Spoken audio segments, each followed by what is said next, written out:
Welcome back. बात हो रही है गो फर्स्ट की और ये कि यात्रियों के पैसे अटक गए तो रिफंड कैसे मिलेगा। पहले भी इस तरह की घटना घटी हिंदुस्तान के अंदर जब जेट एयरवेज बंद हुई, जिसमें से आज तक कई यात्री अपने पैसों का इंतजार कर रहे हैं। तो चलिए इस बातचीत को आगे बढ़ाते क्विकली। दुष्यंत, मुझे ये बताइए, जेट एयरवेज का कोई आंकड़ा आपके पास है? कितने लोगों के पैसे आज तक बाकी? आई थिंक ये अमाउंट जैसा रोहन कह रहे हैं करोड़ों में है।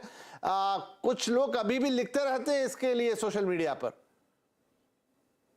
एग्जैक्ट आंकड़ा तो मेरे पास नहीं होगा, but you are right, there are मतलब 1 करोड़ तो है ही। बिकॉज अभी भी बहुत लोग हमसे भी फॉलो अप करते हैं कि क्या हुआ रिफंड का, क्योंकि रिफंड किसी को भी नहीं मिलता जेट एयरवेज के केस में। जब वो गए ना आईटा कुछ कर पाया वहां पे, ना फिर ना गवर्नमेंट का कुछ आया। तो अभी भी लोग लिख रहे हैं और काफी ज्यादा लोग हैं जो भी फॉलो अप कर रहे हैं इनके लिए, रिफंड के लिए। जबकि दूसरी तरफ तो जेट एयरवेज फिर से उड़ने के लिए तैयार है। मैं कोई एक चैट पढ़ रहे थे हम इंटरनेट पे, जब ये इशू हुआ था ट्विटर वाला, वहां किसी ने, जो अब तो ऑलरेडी वो छोड़ के सीईओ वो भी चले गए, लेकिन उनको लिखा कि हमारे रिफंड का क्या हुआ, तो उनका जवाब था कि I was not CEO at jet 1.0 और उस रिफंड के लिए तो एनसीएलटी की तरफ ही देखिए। और थोड़ा घुमा फिरा सा जवाब था, यानी कुल मिला के किसी के पास ऐसी चीजों का जवाब नहीं है। लेकिन एक बड़ा सवाल यह है अंशु शर्मा जी कि 3 साल, कंपनी खुद कह रही कि 3 साल से उनको ये प्रैट और विटनी के इंजन्स नहीं मिले हैं। मुझे याद है 2-3 साल पहले हम शो किया करते थे जब प्रैट और विटनी के इंजन्स में इश्यूज आए थे। इतना बड़ा अरसा निकल गया, एविएशन सेक्टर में एक पूरा 360 डिग्री का टर्न आ गया। इस समय 9 लाख से ज्यादा एवरेज पैसेंजर कैरी कर रही है ये एयरलाइन, और अचानक से वो कहती है कि अब वो एयरलाइन उड़ा नहीं सकती। तो इन 3 सालों में किसको ये चीज देखनी चाहिए थी? खुद कंपनी को अलर्ट करना चाहिए था, सरकार को नजर रखनी चाहिए थी, डीजीसीए का इसमें क्या रोल बनता है, क्योंकि ये अनदेखी तो कहलाएगी।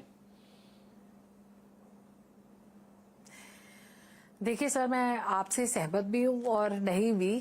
ये मत सोचेगा कि मैं डिप्लोमेटिक आंसर दे रही हूँ, बट लेकिन क्योंकि देखिए कुछ चीजें हैं जो एक एयरलाइन रिप्रेजेंटेटिव ही समझा सकता है कि एक्चुअली क्या है एक फाइनेंशियल हेल्थ एक कंपनी की उस टाइम पर। बट लेकिन ये जरूर मैं आपको बताऊंगी कि क्योंकि मेरे को भी आज इतने साल हो चुके हैं इंडस्ट्री में, ये एक प्रॉब्लम जो एक आई है ये इन 3 सालों में आप इसलिए इतनी ज्यादा देख रहे हैं क्योंकि ये पोस्ट कोविड है।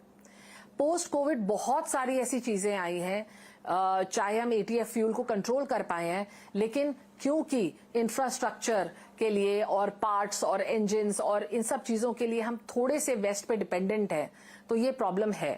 अब गो ने भी, आई अंडरस्टैंड, थोड़ी फॉरवर्ड थिंकिंग नहीं करी।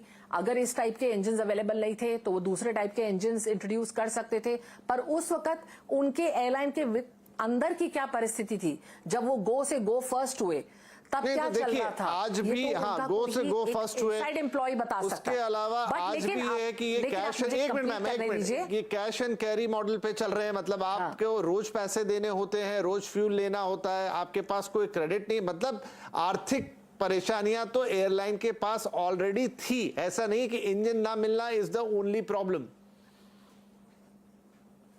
And also another thing that I want to tell you here is that ऐसा नहीं है कि रेगुलेटरी बॉडी का कोई रोल नहीं है। रेगुलेटरी बॉडी के पास भी कंट्रोल है, जिसके अंदर वो जाके एक कंपनी की फाइनेंशियल हेल्थ और स्टेटस को चेक कर सकती है, और जो कि किया जाता है एज अ फाइनेंशियल ऑडिट।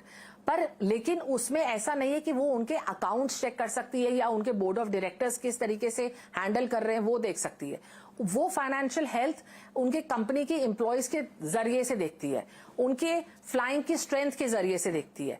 तो ऐसा नहीं है, but this has come as honestly कि एक मतलब एक प्री वार्निंग तो आज शायद रेगुलेटर को भी नहीं मिली है, जो खुद एक शॉक में है कि ऐसा कुछ ऑडिट में आया नहीं। दूसरी बात, एक और सवाल मेरे मन में आता है, और एक लेमेंस क्वेश्चन है, उन्होंने जब ये किया तो उन्होंने किसी को भी इन्फॉर्म नहीं किया। एक और बात ये है कि ये इंजन्स का मामला है, यानी सीधे सीधे पैसेंजर सेफ्टी से जुड़ा हुआ मामला है। वो भी तो एक चीज है जिसको देखना चाहिए था, क्योंकि अगर आपके इंजन, जिसमें और सब जानते हैं कि प्रैट एंड विटनी के इंजन्स में प्रॉब्लम थी, मिड एयर प्रॉब्लम हुई थी, उस समय तो इशू बहुत बड़ा बना था।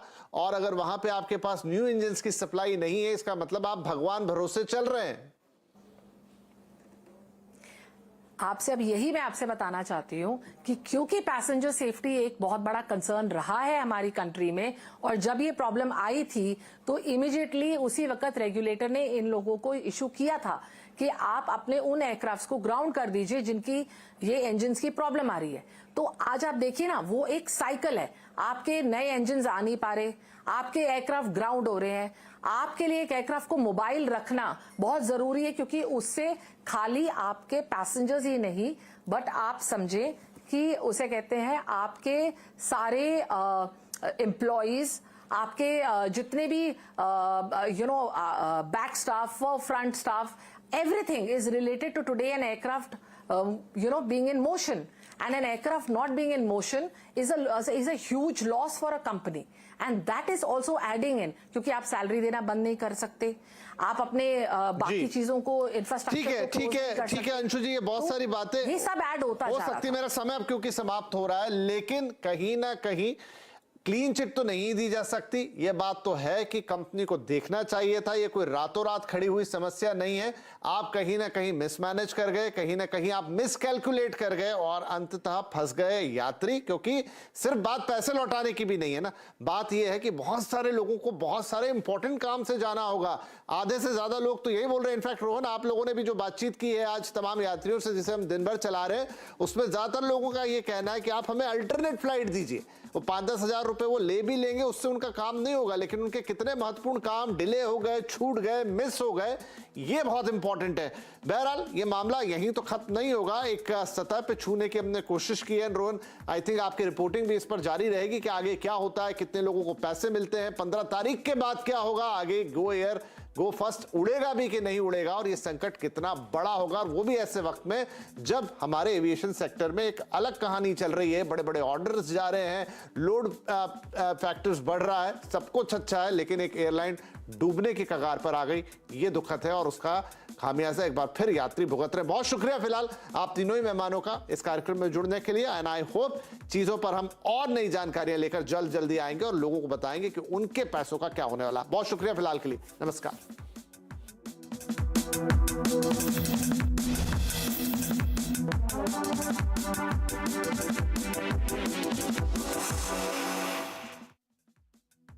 मैं गिर